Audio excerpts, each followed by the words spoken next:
Welcome back to another episode of the Dream Lifestyle Podcast. And I'm so grateful that you decided to take time to grow, because the whole reason why we're here is to help you become the leader that your dream life requires. Now, today's conversation is going to be so good, and I believe that it's going to provide value to your development. But there's two things I want to let you know just before we start and dive into the conversation. Number one, I want to let you know about a free resource that we recently put together here at Craft Your Dream, and that is our end of year audit. Because for some of you, this has been a long year, but for some of you, it's been a long year because so much has happened, so much has been achieved, so much has been accomplished.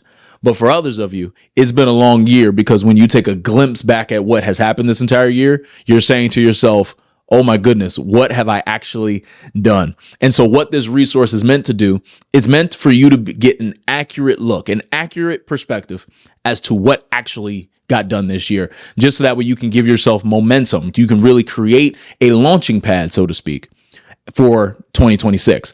And so that is a free resource that you can download right now in the description below, whether you're watching or listening on any platform that you desire. Secondly, I want to tell you about our upcoming leadership conference here at Craft Your Dream called the Dreamer Symposium. And this is a 2-day leadership conference where you are going to come into a room where anything is possible. Your dream is possible. And you're going to set 3 big goals, and you are going to grow in your discipline in order to achieve those goals. And so that is happening December 5th and 6th, which means by the time you're listening to this, by the time you're hearing this right now, we're about 2 to 3 weeks out. And so I don't want you to miss out. And you can grab your tickets right now at dreamersymposium.com to be in the room and grow as a leader. Now, with all those things being said, I'm excited about the conversation that you are about to listen to, where I had the opportunity to sit down with my friend, Pastor Parrish Purnell. He serves as the executive pastor of the Word Church out in Ohio under the legendary leadership of Dr. R.A. Verne. And what Pastor Parrish has been able to do there at that church has been absolutely phenomenal. And he's going to be sharing a little bit about his experience through his decision making. And outside of his role as an executive pastor, he also serves as a church consultant. He's also a personal stylist. But most importantly, beyond those amazing things, he's a husband and he's a father. And he's just overall an amazing man and an amazing dreamer. So I'm excited for the conversation that you are about to hear between myself and Pastor Parrish. So let's get into the conversation. Well, Pastor Parrish, it's great to have you on. How you doing, sir? I'm doing well, man. I appreciate you giving me an opportunity to be on. Been watching this for a while. Oh, man, I'm grateful, man. I knew at some point we had to make this. We've been talking about it for a good minute, but I'm glad we finally were able to make it happen. And so to dive right in, we ask every guest, as you know, just the simple question of when did you start building your dream lifestyle? Man, that is well, that's an interesting question. First of all, thanks for asking it. I am in the process of still building the lifestyle that I desire, my dream lifestyle. Quite frankly, for me, I think things started to mesh together once I got married, which, may be a word for those that are single, that your mate will help you discover what you're really supposed to do in this life. We got married in 2018, and about 2 years later, I ended up saying yes to full-time ministry. So, I wouldn't have written it this way, but God's plans are better than our own. And I'm so grateful for the yes that I've given, because my life is definitely becoming exactly where I've always wanted it to go. Man, that's amazing. And what I appreciate about that, number one, is just marriage. Like, man, more people our age need to talk about just the favor you get, especially brothers, like the favor you get when you say yes to marriage and just position yourself to be a husband there. That's like a whole separate conversation. But one of the things that I know, being in ministry myself, you functioning as an executive pastor, me a pastor, and, there's a lot of decisions that we have to make. And I know just with your history and story, you've had to make a lot of decisions that are big decisions, bigger than most people, as well as decisions done publicly. But also, I know that there's a lot of decisions made privately. And so I'd love to just hear your thought process as a leader, specifically, just in your self-leadership, because you're a leader of leaders, right? At a major church, at an amazing church under amazing leadership, and you obviously lead amazing leaders. I'd love to hear just your take overall, just your thought process towards decision making as a whole. Man, I think as a leader, you have to be okay with making the wrong decision and then living with the results. Um, what one of the things I love about our pastor, my pastor, Dr. R.A. Vernon, has been the lead pastor, senior pastor of the Word Church for 25 years. And one of the things I've learned from him quickly and being here for only 10 months is the ability to pivot. Sometimes I think leaders can make bad decisions and then they try to make them be the right decision by digging a deeper hole. And what that does is just create more collateral damage along the way. So learning how to get out of something and then admitting, hey, we missed it. We didn't miss God, but sometimes as humans, we are not infallible. So I'm learning that it's okay to say I missed it, and I think the people you lead will trust you more when they understand that you are not above reproach. You're not above missing the mark sometimes. Um, and that's one of the values I'm seeing in my own leadership in coming back and saying I'm going to renege on this decision and let's course correct. That's really good. That's really good. I like that because again, that's a very difficult thing to do, Mhm. particularly when, as a leader, you're tasked with casting big vision. So of course the initiatives and the plans and the campaigns are always big. It's like, hey, we're going to do this huge major thing. And then you come back 2 weeks later. Hey, y'all, that thing that I wanted you to research for? Hey, that thing, what'd you look at? We're not doing that. Like, I could definitely understand just how internally that's like a real, and I think you hit the nail on the head of just like most of us, even if you're not necessarily in leadership, we kind of always try to like force things to work as opposed, and I like how you said it just kind of creates collateral damage. You said, talk with me about, let's just go there. Talk with me about a decision you made that you had to renege on. What's a decision you wish you could have back? Okay. So I'll preface this story with the reality that sometimes we will think we're following God, but really we're following our emotions. So I think before I say anything about a bad decision, it starts with being emotionally healthy and actually seeking God and waiting for his response versus you doing what you think is right and then putting God's name on it. Different podcast, but different episode rather. But so about this was actually in 2020. So before I got into ministry, and I'll actually correct the date. Ministry started in 2021 officially, full time. But I was working. I had just retired from playing ball in 2019 and I was pursuing my career path in my degree, which is communications, broadcast journalism. I worked for this nonprofit agency in the communications office, and it was 9 to 5, Monday to Friday. There was nothing really um, glamorous about it. I got to wear a chance to wear a suit to work. I kind of dressed the way I wanted to look and look the part, play the part, meet people. But that's just naturally who I am. And so I had started my styling business, Jamar Styles, and I'm doing styling from 5 to 10 and on the weekends as much as I possibly can. And I remember feeling like, man, I want my passion to be my main income, source of income and vocation.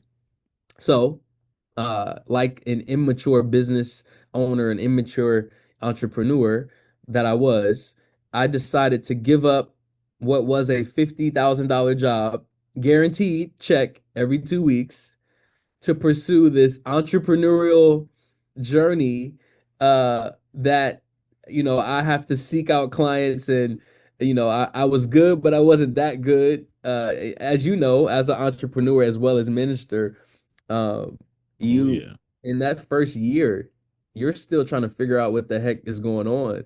So you're not going to be in the black. It's just not, you know, barring a miracle from God. And so, I came home one night after having this epiphany, and I told my wife, I said, "Hey, babe," I didn't ask, mind you. So this is more marriage advice for the young folk. I didn't ask. I told my wife, "Hey, babe, I'm gonna quit my job, and I'm gonna do Jamar Styles full time." And I left a pregnant pause, which resulted in my wife looking at me as if I had just told her I was leaving her for someone else. Um, so that was not smart. That was the wrong decision. I'm here to tell you 5 years later, unequivocally, that was the wrong decision. Shortly thereafter, I had some successes early on. I got an NBA client my first month that he found me on Instagram. So I saw success, but you cannot measure success off one-offs. It's got to be consistent. And I was so locked into the one-offs and feeling good about the progress I was seeing that I forgot I needed to be consistent to sustain. And I ended up, that contract, it didn't fall through, but it ran its course. And some of the other clients I had, they were, one-offs. They weren't million-dollar clients. They were, I want to be dressed for this photo shoot, or I want to be dressed for these series of events.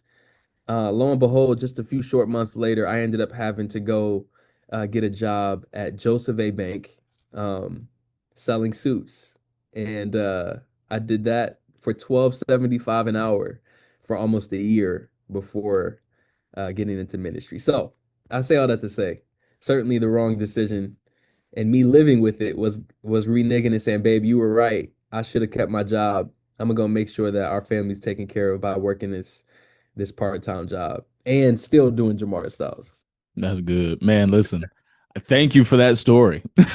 I identify with that story. Like, and I think one of the things that you said in there that I want to point out, you said you can't measure success in one-offs.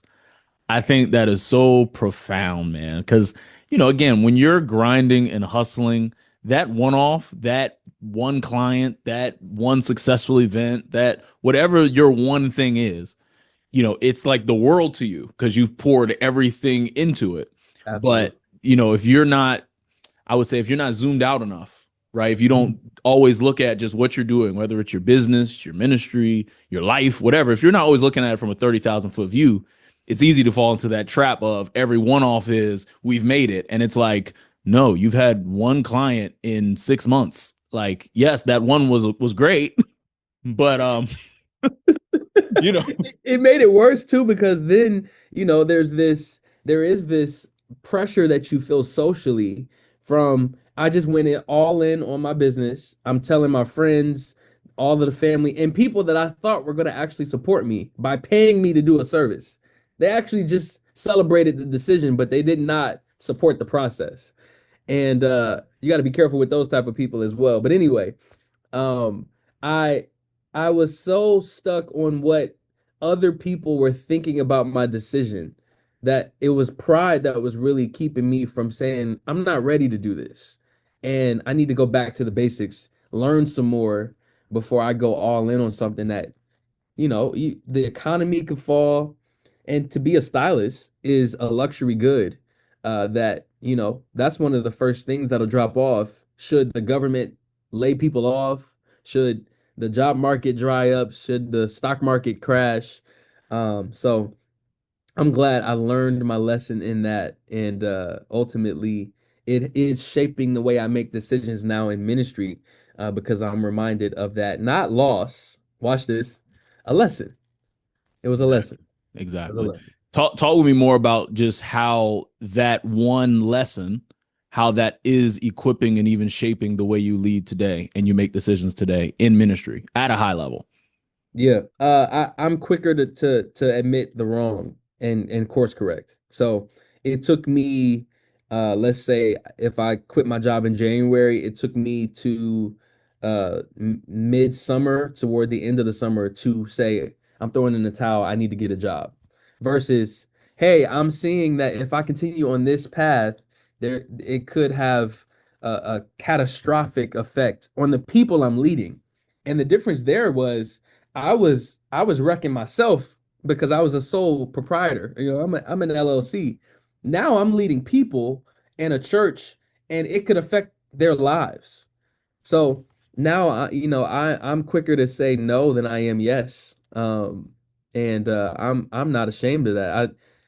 I feel like we live in a culture, particularly within church, where there's a lot of people, volunteers that say yes because they think they might miss out, or the grind culture, and sometimes as leaders we utilize that. I don't want to say we've ever I don't want to say I'm manipulating people, but when there's a need and then there's someone that's saying they're available to fill the need, that's how you have the one guy that's been serving on the parking lot ministry by himself for 6 months, and he's killing it, but he's also partly killing himself because he's tired and he's not replicating himself, and so I just that even in that, it's like that's a pattern that needs to be broken. I love what my pastor says. He says sometimes God's not moving you. He's not moving you from people. He's moving you from patterns. And a pattern for me was saying yes to the wrong things and saying no to the right things. That's really good. I think one of the things that's so interesting in ministry, particularly with, I guess we could just say like the older generation, it's like there needs to be a willingness, right, to serve, a willingness to, hey, this is ministry. Let's do whatever we need to do to get people to Jesus, and which is fair, which is true. But also in the same token, you can have the parking lot guy who's been doing it for 6 months, and he's willing and he's crushing it, but he's never home. But he's like always at every women's event, men's event, church service, ordination service, like he's at everything. And I think that is where in church, to your point, breaking that pattern, we have to figure out what to say no to, right? How to really develop a strong no. And you've spoken to me before about just the dynamic of really just your yeses and your nos. Talk with me about, just elaborate more on just the power of no. Like, because again, a lot of people, if they're too casual with their decision making, they might say, well, wouldn't I be saying no to opportunity? Like, talk with me about just your understanding of just like why people need to have a strong no. Yeah, man. I Some of the most successful people that we aspired to be like or reach the monetary numbers they've hit, they have mastered the art of saying no. Um, I I For every yes that I say that I give to someone, I'm saying no to something else. And oftentimes, especially early on as a young leader, when you have that grind mentality, and it's not grinding is not wrong. I think when you're in your 20s and your 30s, even 40s, that's the time where you should be building. You should be stacking wins, preparing your storehouse, so that you can live off of what you built up in your 50s, 60s, 70s. But I remember the cost of my yes was saying no to my wife or saying no to my sons. And what profit the man to gain the whole world and lose his soul? Maybe I'll add, what profits a young man to gain the world and gain all these possessions and lose your family? That I remember telling some leaders, and this was again earlier on, maybe even maybe a year or two ago, I would tell people my first ministry was my family, and I was lying. I was flat out lying. And it wasn't intentional. I wasn't, again, there was no manipulation, but I had to come to terms with myself that I wasn't actually choosing my family. And hear me, I don't like the word balance. I think balance it is this is a scapegoat for I need to be 25, 25, 25, 20. Like, it's never going to be perfect. There's always going to be something that drops as a result of you, whatever season you're in. So I don't look at life through an equal lens, but I do think that if you're so good at saying yes to everything, you are potentially saying no to something else that matters more. And people don't only see the fruit of your yes, they also see the fruit of your no's.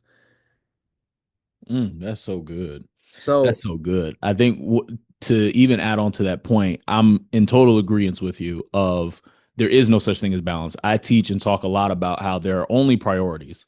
Like, that is it. In every season, in any time, you have to understand what are my priorities.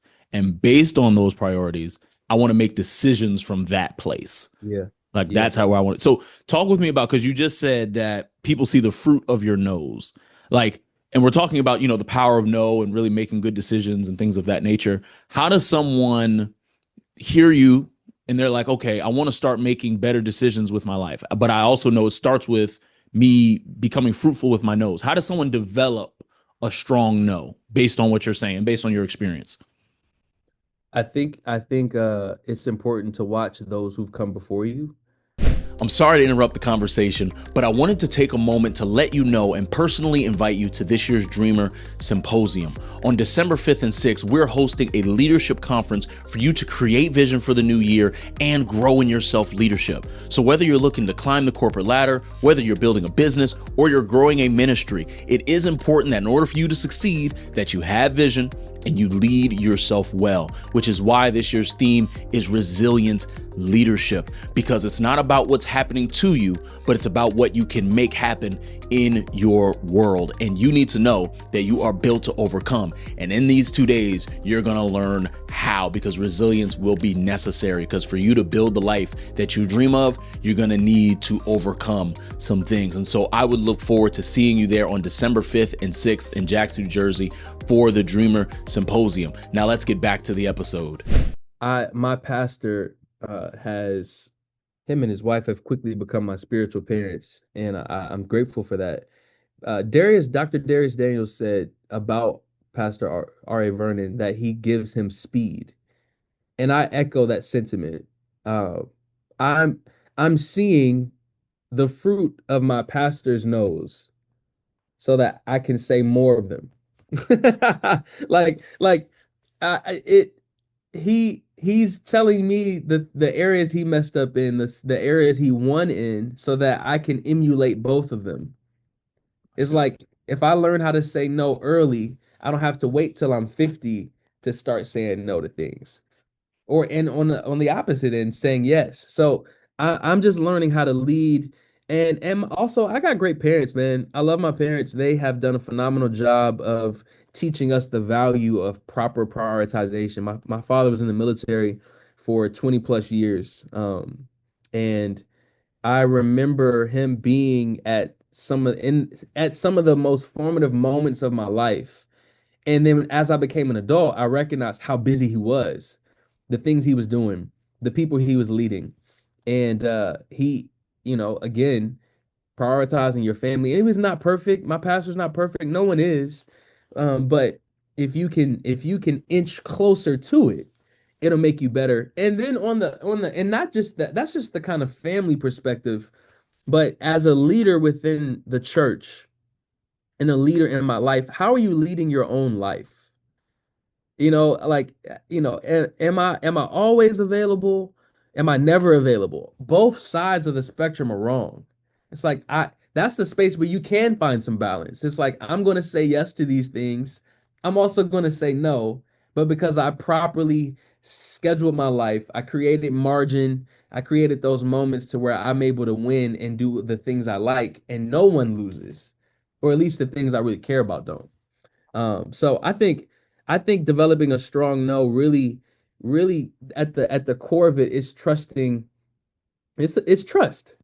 It's trust. Like I've said yes to stuff just because I didn't want to miss out, only to find out I didn't even want to be where I said yes to.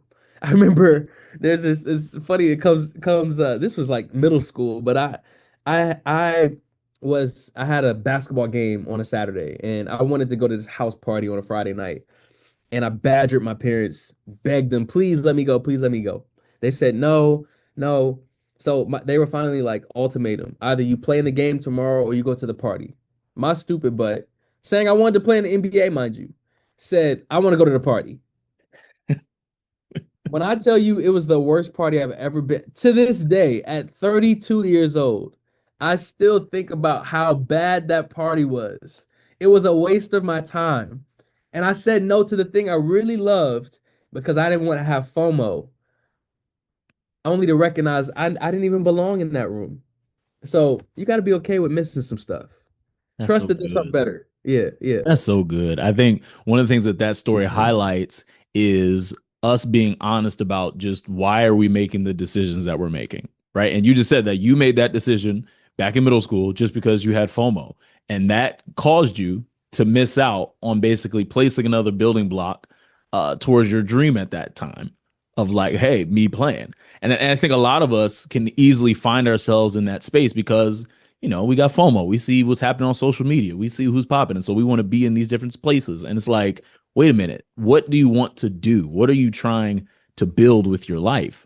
Like that is what matters. And that's the priority, right?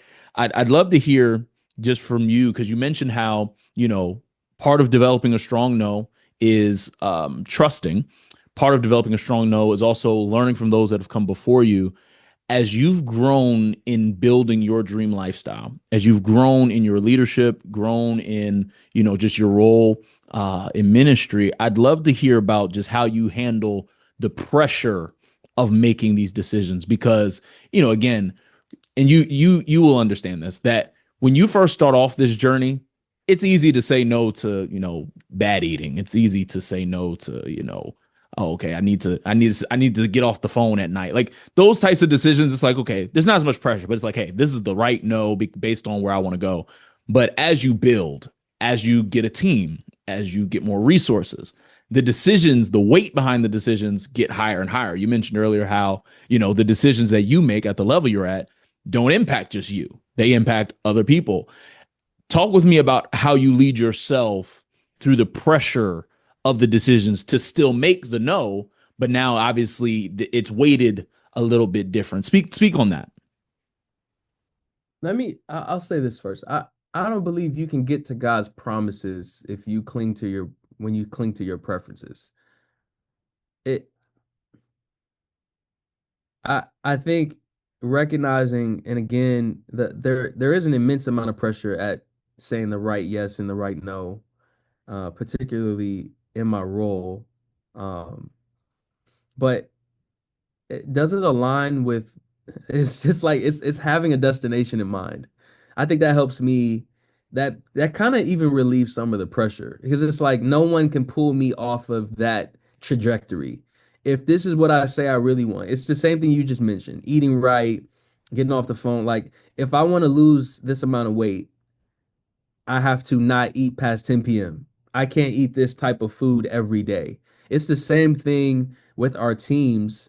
And as I lead at this church, it's like, okay, what systems are broken within this team that are frustrating me, or not we're not seeing growth in, and am I going to be consistent in maintaining those structures and systems that we're building, or am I going to let somebody's preference knock me back because I want to appease them? So even like I'm actually balancing saying no to some people and some relational equity within leading, because it help us get to the goal, or is it keeping us from getting to the goal?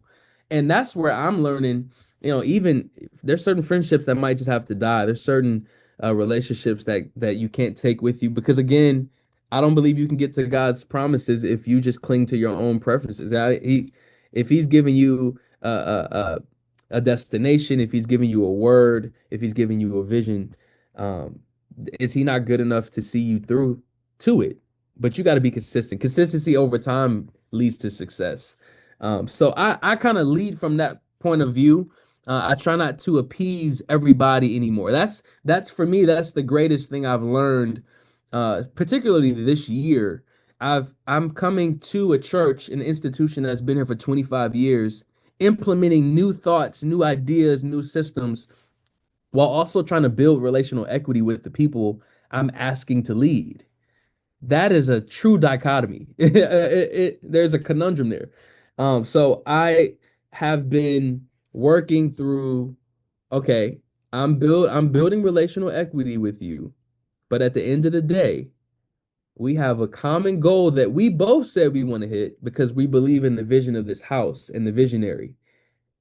If what you're saying, or if your feelings don't align with us reaching that target, I'm sorry, I love you, but you're not going to come between me and the goal because we got to win. Absolutely. We got to win. Absolutely. So No, that's good, bro. One of the things that you mentioned in there, and you said that you've worked through this yourself. I'd love to hear you kind of give a practical roadmap. Is basically part of what has helped you deal with the pressure, deal with leadership, has been obviously number one. You said basically keeping vision. right? Just keeping like, hey, what's the goal in mind? But number two, you said consistency. And then the third thing you said was basically not people pleasing within your decision making.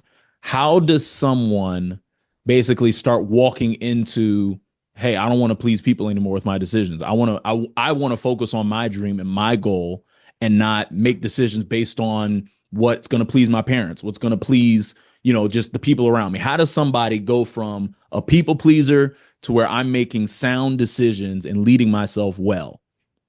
Hmm.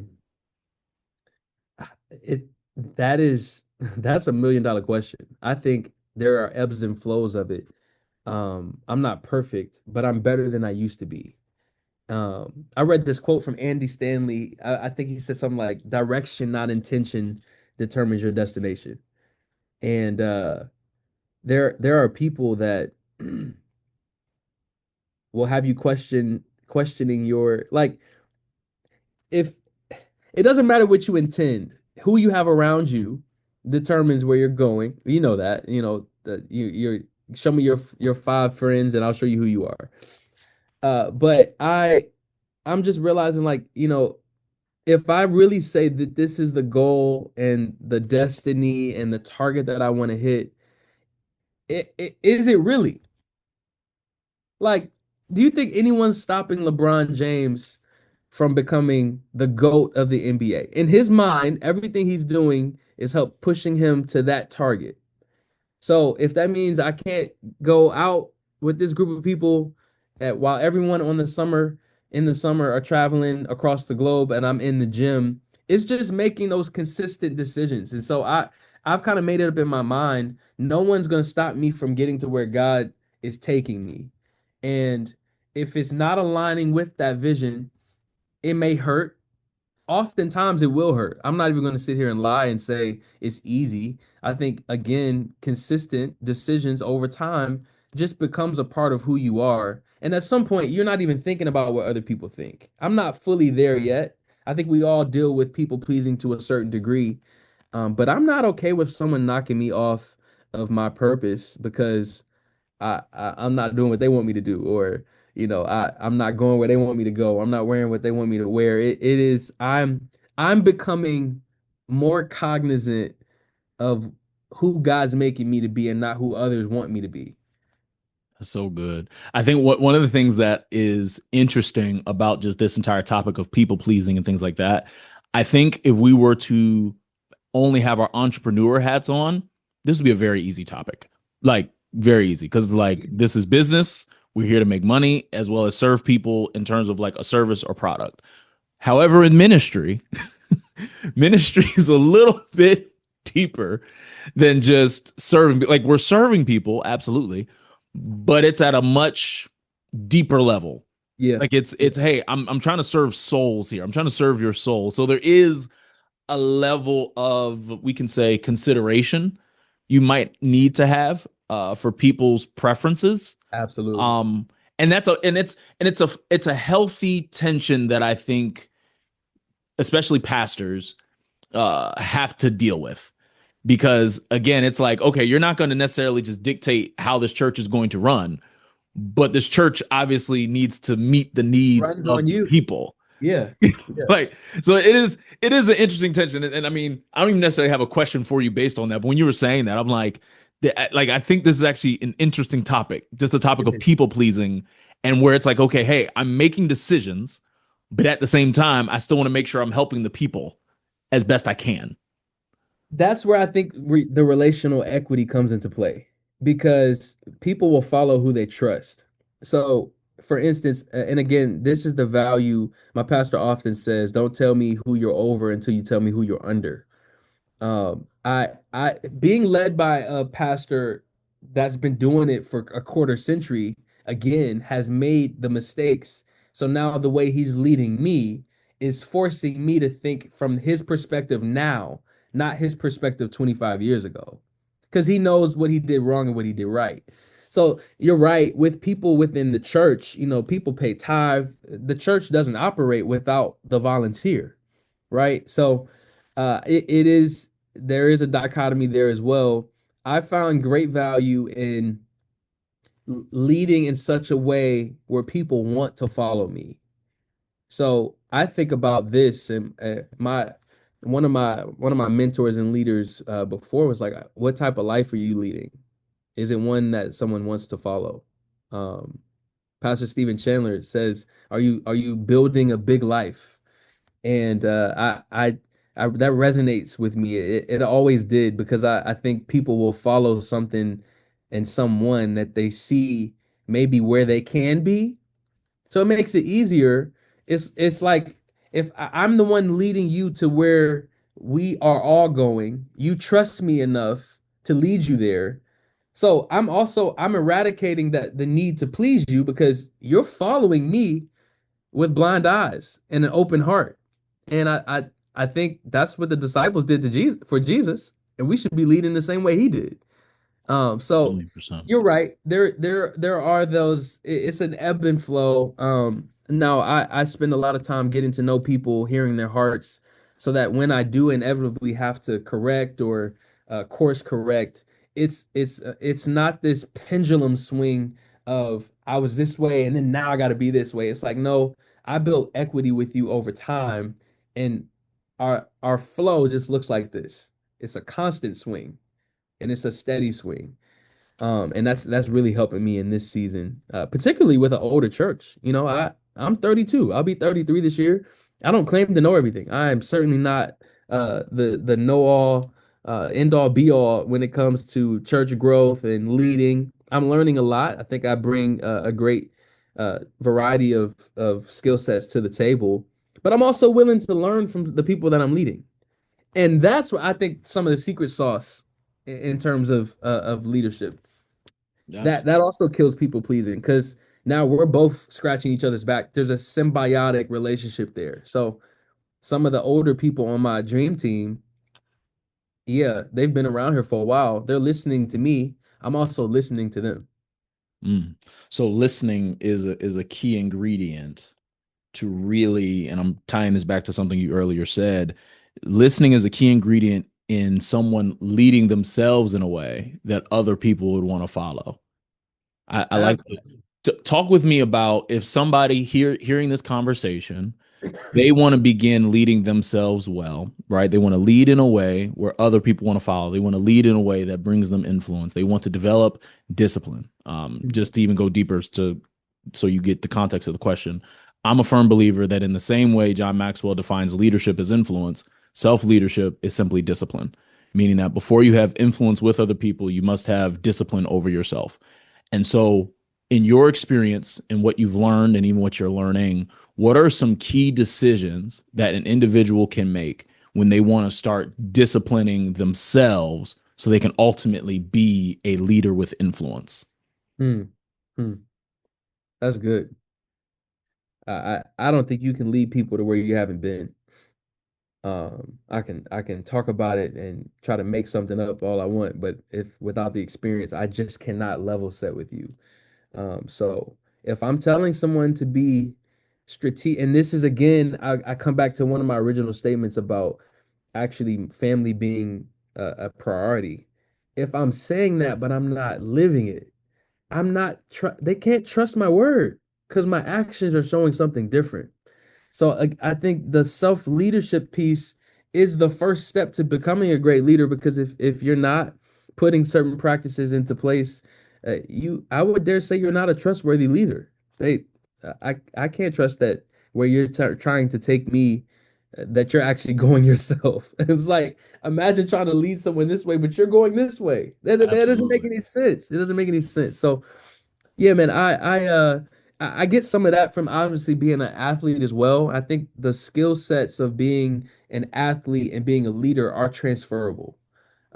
Because you gotta get up in the off season and work out. You gotta get up and go put shots up when practice is not happening, and then when it's over, staying later.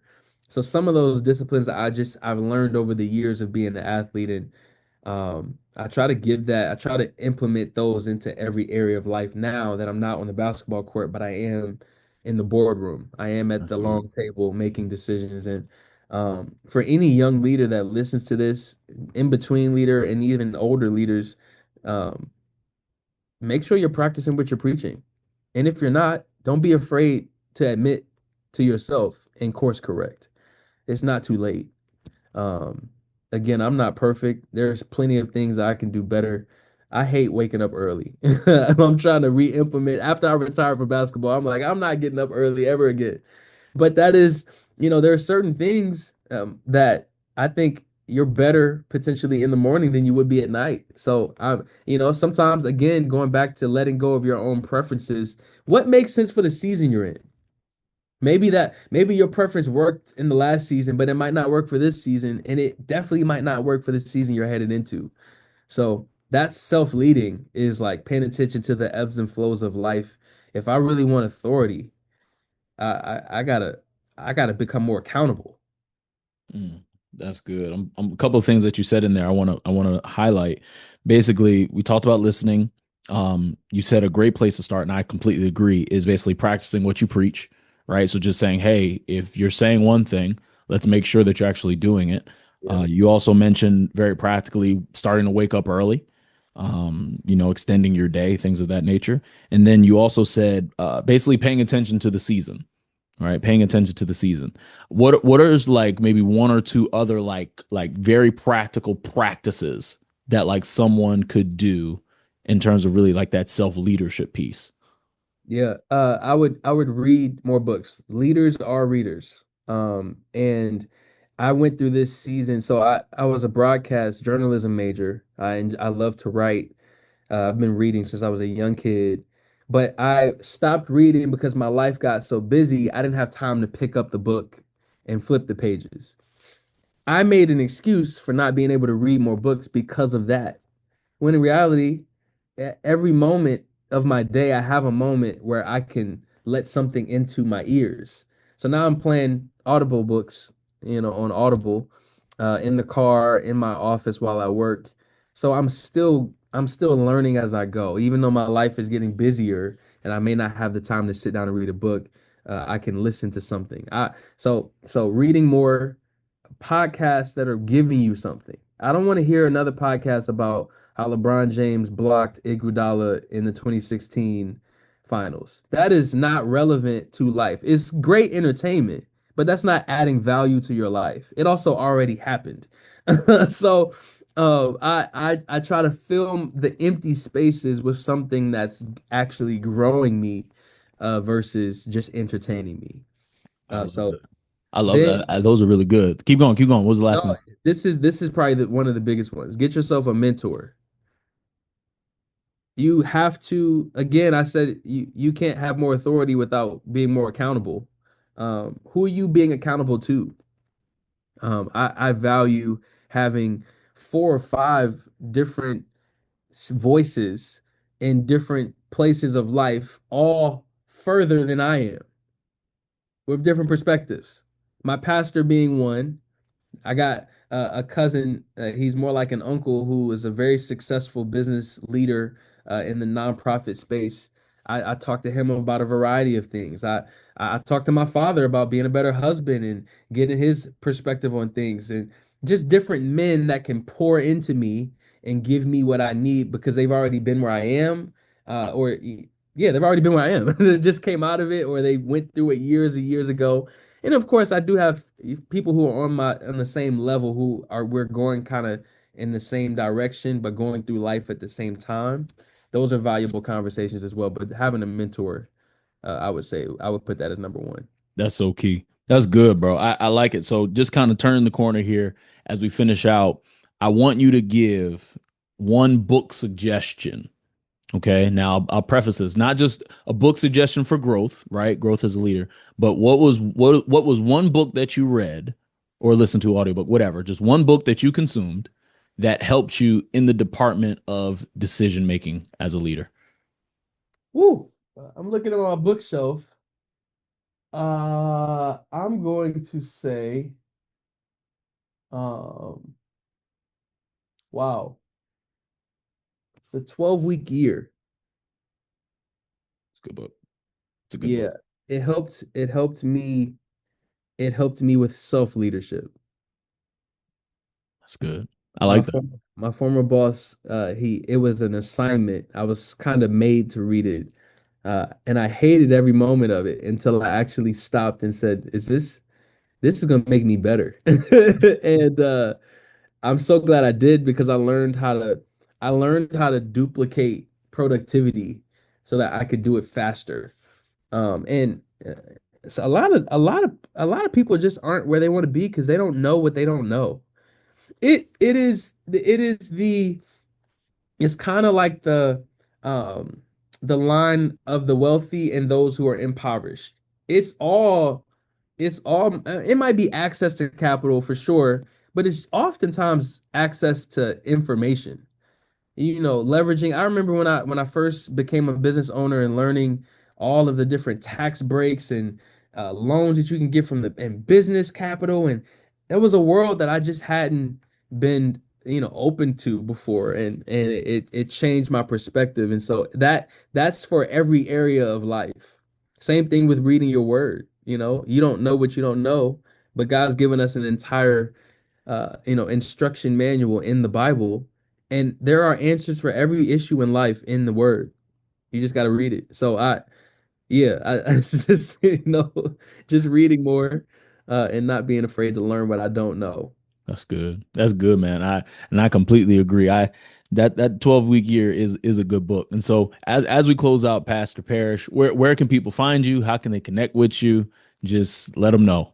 Yeah. Come out to Cleveland, Ohio to the Word Church. I'd love to connect with you. Shameless plug. I think we have one of the greatest churches in the world, not just Cleveland, Ohio. And I think I have the greatest pastors in the world. I'm very grateful for their influence in my life. So you can find me at the Word Church. You can also follow me on Instagram at Parrish, Parrish Purnell Jr. That's my handle. I'm sure it'll pop up somewhere. I don't know. If you can't spell, just type in Parrish and it'll pop up. But I'm on Instagram and love to connect, and I love meeting new people and building. Absolutely. Listen, I'm gonna tell y'all right now, this guy is no average leader. Okay. In his short 10-month span at the Word Church, they've made a lot of significant moves. And I'll leave it to you to go research what they've done as a result. But man, I appreciate you taking time, man. This is awesome. I appreciate you, brother. It's always a blessing to be connected with great people. Shout out to you. If y'all not tapped into this podcast, please follow my brother Trev. Just an incredible leader, entrepreneur, pastor, friend, brother, athlete. You see the jersey in the back. Don't play with him. Don't play You are with too him. funny, man. You're too funny. Well, listen, thank you guys for checking out this conversation. If this brought value to you as a leader, as a builder, I'm only going to ask you to do one thing: share it with somebody else that you know, love, and care about. All right. I appreciate you. Keep building. Always remember your dream is possible as long as you're willing to grow for it. We'll see you in the next episode.